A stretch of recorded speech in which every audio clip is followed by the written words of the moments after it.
Pastor Brian from Summit Church here. You know, here at church, we make a lot of decisions throughout the year. And some are small decisions like what kind of paper to buy for the copy machine or what kind of coffee to get on Sundays. There's a decision we make at least once a year that is huge. In fact, I believe it's the biggest decision for the church every year. Turns out we just made that decision again a couple weeks ago. That decision is the topic for this week's edition of Wednesday's Words with Pastor Brian.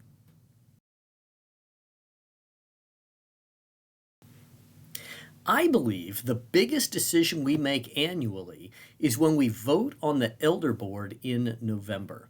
You've heard me say many times that ministry is always a reflection of leadership. And as a result, deciding who will serve on the elder board has a huge impact on the life of the church. That decision will affect multiple other areas and really set the tone for ministry as a whole. Selecting leaders for the highest level of the church is a momentous decision because ministry is always a reflection of leadership.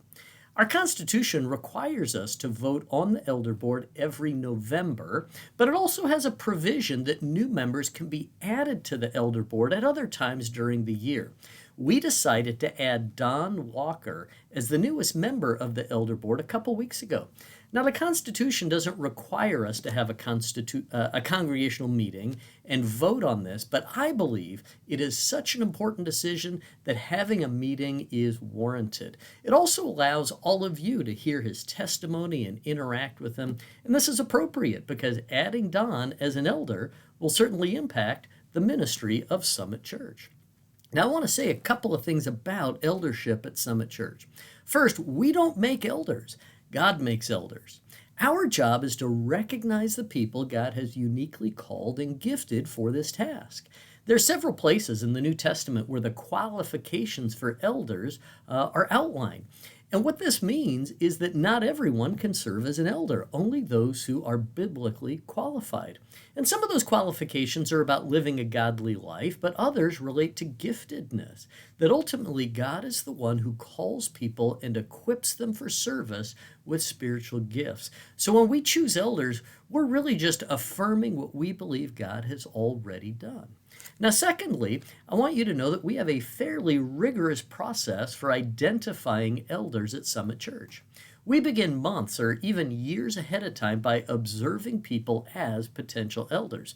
We watch them serve in ministry and how they conduct themselves. We then invite them into a process of more formal training and examination. We have a book, I've got a copy of it here. It's called Eldership and the Mission of God, that one of our current elders goes through with the potential elder one-on-one. We also have an application that they fill out. We have an application for a reference.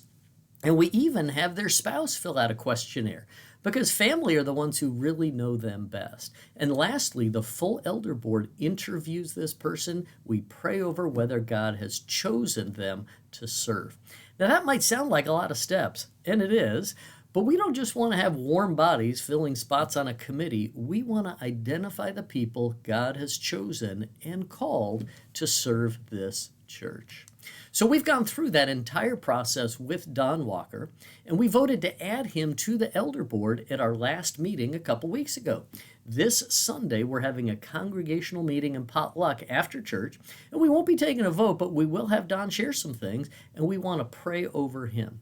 By the way, there's a couple other things we'll do with the potluck. Dave Sherman, the previous chairman of our elder board, is moving to Oklahoma.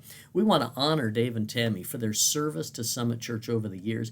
And I also want to give an update on some things going on, including where we're at with the need to replace our roof. So I hope that you'll come to the meeting and potluck. It's open to everyone, not just members.